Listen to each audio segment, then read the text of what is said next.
बिस्मिल्लाहिर्रहमानिर्रहीम। हम है पाकिस्तान के ज़ेर तमाम।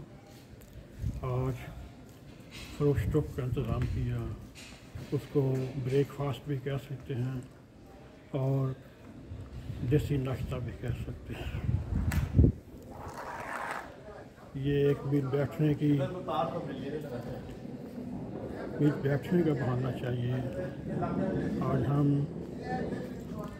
करंट स्टैंड में हम है पाकिस्तान के ज़ेर तमाम एक नाश्ते का इंतज़ाम किया है।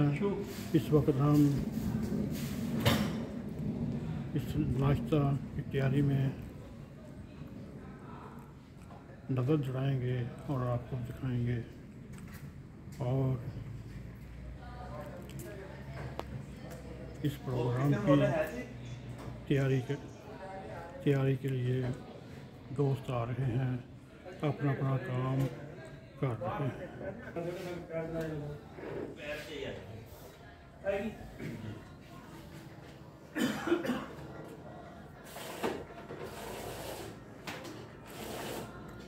ये सदुल्ला तारक साहब हैं, ये ख्वाजा खादशी साहब हैं।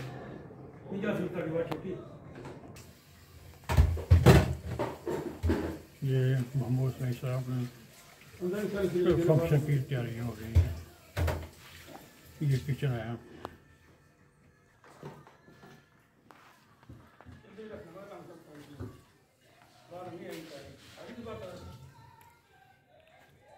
और 10 बजे नाश्ता शुरू होगा।